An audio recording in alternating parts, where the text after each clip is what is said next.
Good morning and welcome back, everyone. Today, we are sitting down with Deborah Ross of the Rochester's Eclipse Task Force, helping out on the national scale even. Deb, thank you so much for joining me today. My pleasure. It is counting down to the wire. I have been working on this for 7 years, and now we are just about a month away. Absolutely. We are rubbing our hands together, ticking the fingers down as we get closer. So, one of the things that we wanted to talk to you about is this is about the time, no pressure, but you want to think about what kind of eclipse experience do you want to have? That's right. So I learned after the 2017 eclipse that you can have either a we eclipse experience where you're with lots of people and the screams and it bonds you all together in a community.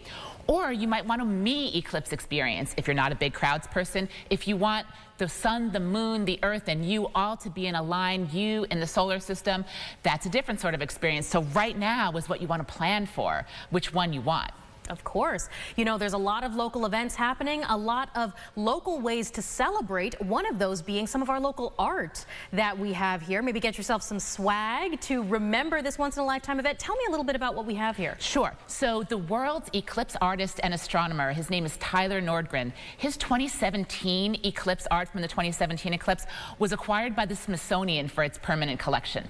So I knew as I was pulling this task force together, there's nothing that unifies a community like art. And when I met Tyler in 2019, I said, not only do you have to create Rochester's artwork, it has to be the prettiest that you've ever done. Absolutely. Because when the Smithsonian acquires it for 2024, there should be no question for the future that our area is just gloriously prepared for this.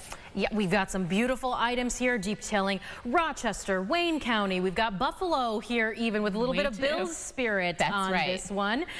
So you want to maybe pick up some swag. Like you were telling me before, remember where you were. Yeah, everybody wants to remember where they were when this thing happened, which is a once-in-a-lifetime experience for us here in the New York area. You can chase them in 26, 27, 28, out of our country, but there will not be another one in the U.S. for 21 years. So this is your shot.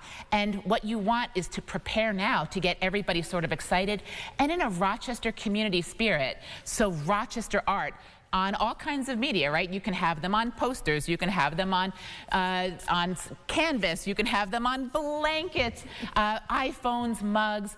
Why not have that permanent memento so that afterwards you're thinking of this amazing experience and you're thinking of Rochester at the same time. Yeah, and very quickly, our last thought here, if you'd like to see some of these items, they are locally on display as well. They are. They've been traveling through the Rochester area for the last year. They have landed in their final place at the Rochester Museum and Science Center, 3rd floor. Head right up there. You'll see a 32 collection of posters, and it's just glorious, and it'll help you get excited for the eclipse. Fantastic. One more thing to do leading up to and as we kind of plan out the rest of our preparations. Again, Deb, thank you so much for joining me. I'm so glad to have had you. Me too, thanks. And of course, everything you want to know about the solar eclipse leading up to it, maybe getting some of this fantastic artwork, is all available on rochesterfirst.com.